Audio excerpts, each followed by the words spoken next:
All right, folks, here we go again. Story time, all right? You're gonna like this one. This is going back about, I don't know, let me call it like 12 years ago, okay? We had a Mazda RX-7 Turbo 2. Probably like 87, 88, one of those, 89, I'm not even that sure. It was black. It had like slick tires, but not slicks from like, you know, racing, slicks from burning them out. You know, just doing hole shots, bald tires, and two little donuts in the front, and the motor was worked. This thing was like quick. It wasn't racetrack fast, but it was fast. It had a set of nuts. So we gave it to our friend Spike. Okay, now he's gonna sell it. So we're like, Spike, you know, blah blah blah, get us whatever the deal was. I don't even remember the details, but that's not even the important part.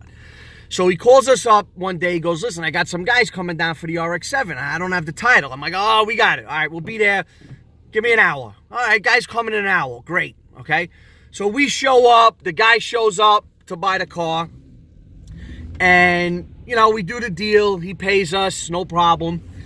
So it's three kids, and one of them's the buyer, but the buyer is not really comfortable driving a stick shift or whatever the case may be. And he says, his friend just on his own says, I'll drive it. I'll pull it out of the driveway. Don't worry about it. I got it.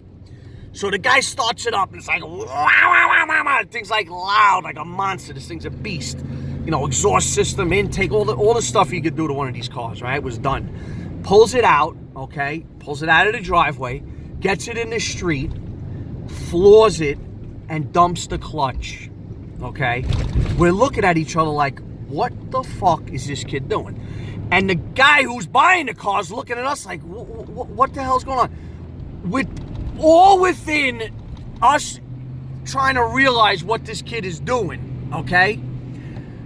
He starts losing it, okay? The car takes off. He loses the ass to the right. He loses the ass to the left. He gets it back. We're like, oh. Finally, he loses the ass back to the right. The car careens off and takes out three parked cars right before our eyes. We're like, what the fuck did this kid just do? These kids are like 20 years old, right? We're like, oh my God. With that, Spike's wife pulls up. Now, this is out of Spike's house, okay? Spike's wife pulls up and goes, did he just totally wreck that car that was just in our driveway, down the block, into our neighbor's cars? Spike goes, you didn't see anything. Here's $100. Get back in your car and go shopping. His neighbor, this little old lady, comes over and goes, hey, for $100, I didn't see anything either. Peel off 100, give it to her. She goes back in her house and shuts the door. I go to the kid, get out of here. Leave. Leave. Car moves, the car drives. The Mazda RX-7 fender is jammed into somebody's wheel well, sticking out. I said, oh my God. He leaves. I'm like, all right. So we go up his driveway. We're like peeking out of the block. We're like, oh my God. 10 minutes go by, nothing, right? I'm like, all right. Next thing you know, I hear, the kid comes back. He doesn't know how to get out of the neighborhood. I said, what the fuck are you doing? He goes, yo, I don't know how to find the Whitestone Bridge to go to the Bronx.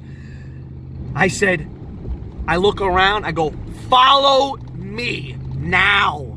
He follows me. I get him to the bridge. I go, get out of here and don't ever come back. He leaves. I get back to his house. I stash my car, park it. We go into Spike's house. His wife's gone. The block is quiet. We pull the shades. Next thing we hear, whoop, whoop, whoop, whoop. I'm like, no. He opens the shade. Cops are outside. I'm like, you have got to be kidding me. So we had to lay low in Spike's house for about an hour or two. Funny part is, at the time, his kids were little.